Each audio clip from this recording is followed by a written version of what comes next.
dugout and whatnot. Okay, Johnny.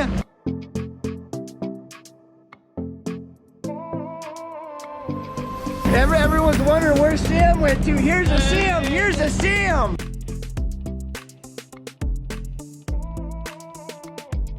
What do you do? Tearing this out would be a nightmare. You gotta lose the sidewalk, build it up, soil correct it. Yeah, a whole 9 yards.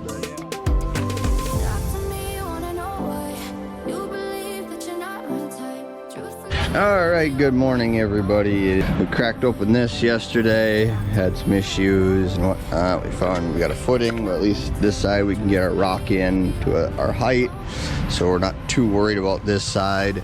This side we hit it some higher footings, so we're gonna do some stuff.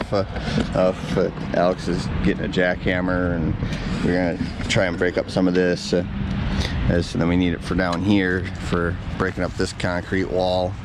Well, because this is all coming out now. They cut down this huge tree that was here this morning, and then we're coming all the way through here, and then coming back against the building right here. So all this is getting redone, changed around,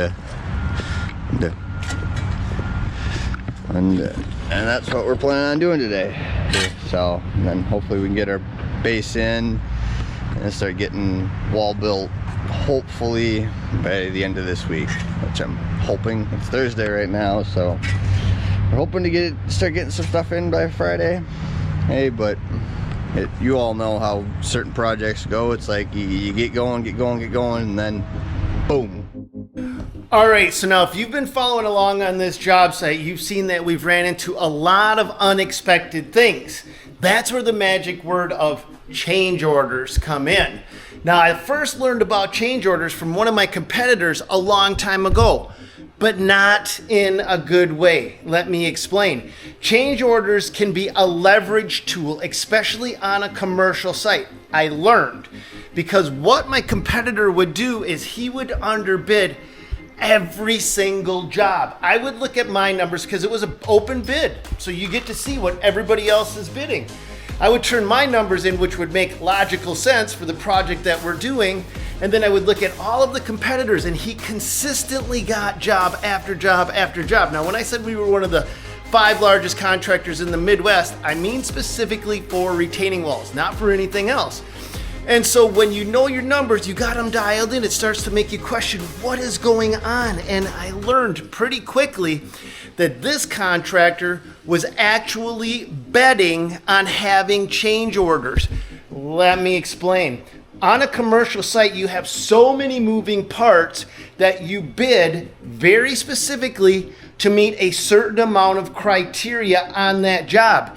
Anything and everything that's outside of that criteria becomes extra work, change order.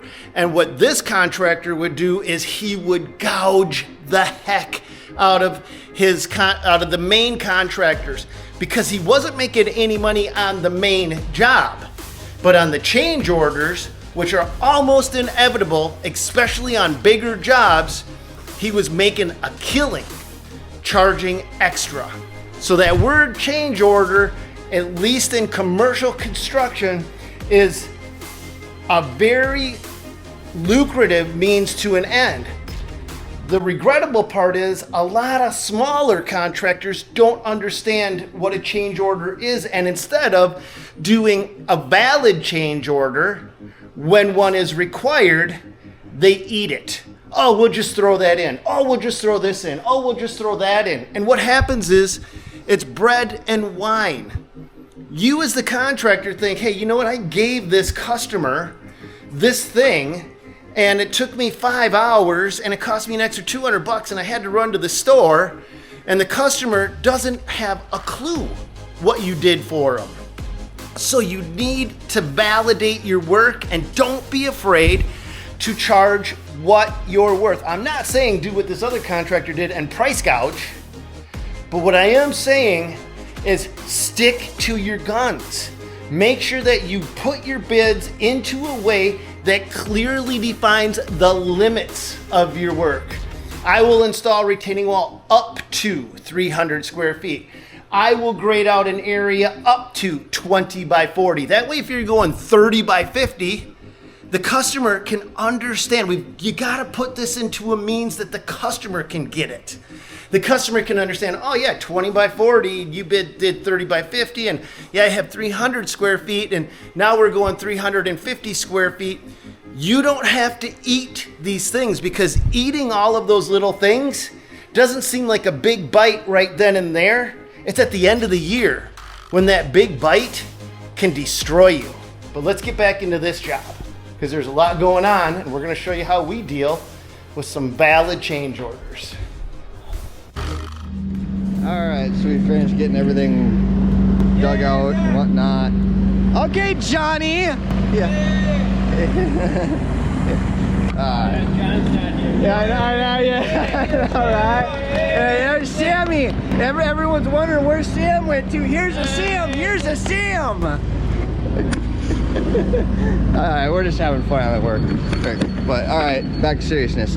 We got everything excavated. They wanted us to just go right over this, so we got it down to where we could for having us have a comfortable base. Is going over the top of this. We had to get it down to a certain point, so there was a lot of screwing around with this. Now we got our grades all set and all that stuff. Now it's just we're ready to put rock in on this side, and then we'll start basing this out and then go that way. Timmy's over here on this side starting to dig, because Sam's got this all based out and ran out of basing area. So now we're just going to start digging this back out. And this footing in here, plenty deep to get our rock in, so we just went over the top of it. This over here, we dug down. Oh, we're going to clean this up a little bit more, but dug down to get our 6 inches of rock depth behind the stone, and then we'll probably get 2 to 3 in some of these higher spots, but it just couldn't get the top of this to come off. So that's and this footing goes down 3-4 blocks, and it's on top of another footing, so that's a frost footing under our wall. What do you do? Tearing this out would be a nightmare. You gotta lose the sidewalk, build it up, soil correct it. Yeah, a whole 9 yards, but yeah, that would be a lot they didn't want to hold the whole 9 yards. 10 yards. It would be 10 yards.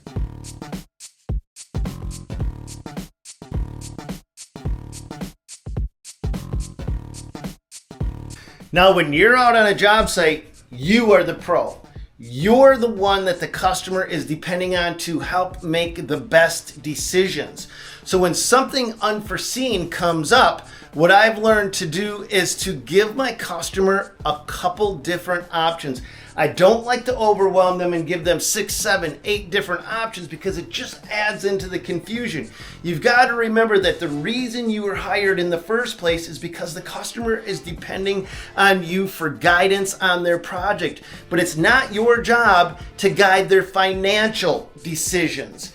So when a change order comes up and it could hit their purse strings, you've ultimately got to have the customer sign off that it was their decision, because it's their money. Does that make sense?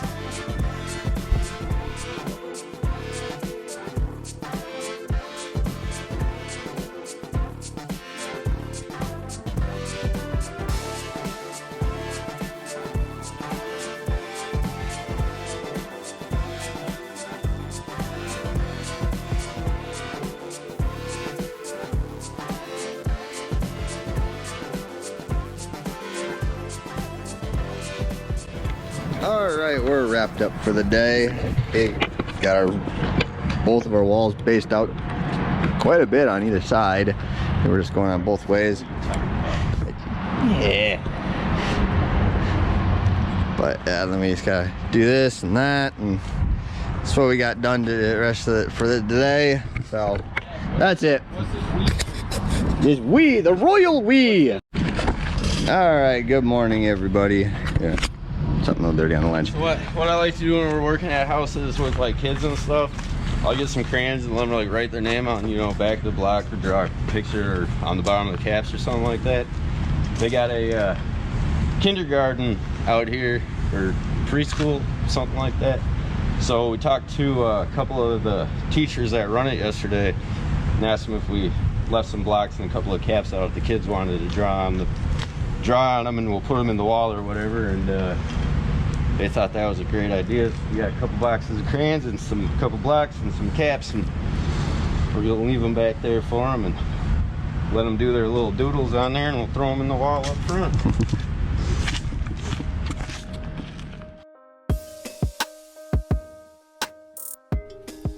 That's why I like my guys, is because they care. And that's why I make these videos, because I don't have to give away all of my secrets. But I also realized, why would I take all of this experience to the grave with me and not share it with somebody? If I can make your guys' life better, that is the whole point of these videos. When I started out making these videos, I wanted them to be entertaining and educational. That was my whole goal. And my favorite thing is when I'm at a trade show or a job site or gas station or Menards, or I don't care where, and one of you guys comes up to me and says, Stan, I just want to say thank you, keep making those videos. You helped me launch my business. Or Stan, you helped me price out my lawn care company, or you helped me understand this or that, or something like that. That's been my whole goal all along. And so when I see my guys doing this, that's awesome. It just makes me proud of them. So I hope you guys enjoyed these videos. This job's not even close to being done. We got a whole lot more going on with this project, and I'm going to walk you through every single phase of this project and try to share as many knowledge bombs with you as I can along the way. So let's keep this one rolling.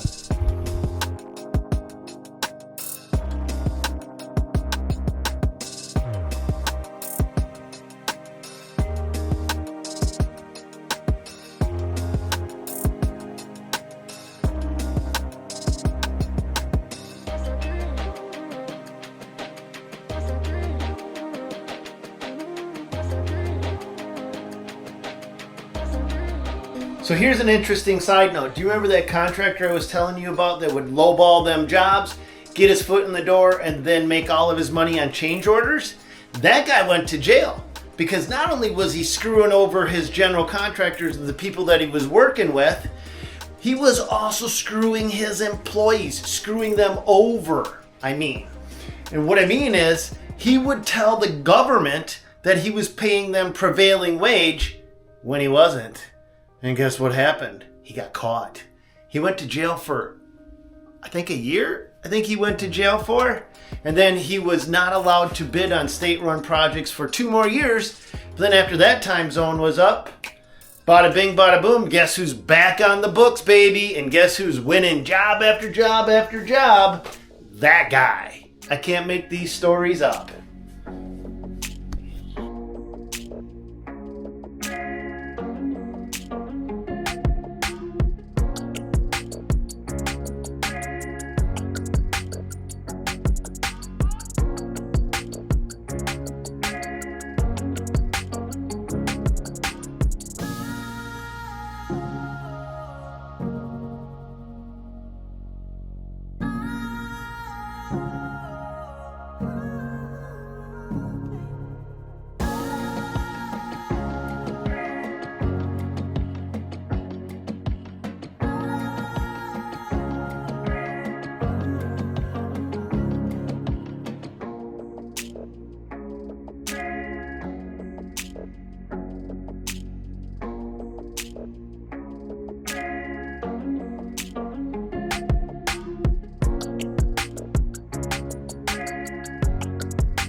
Alright, we're done for the day. We're calling it early today.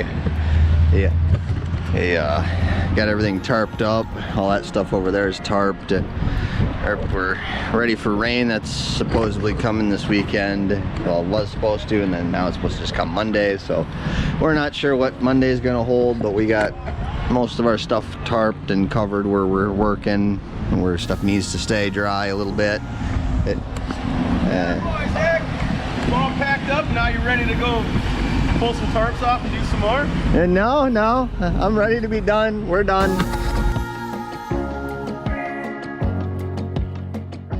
God bless and go get them, you guys.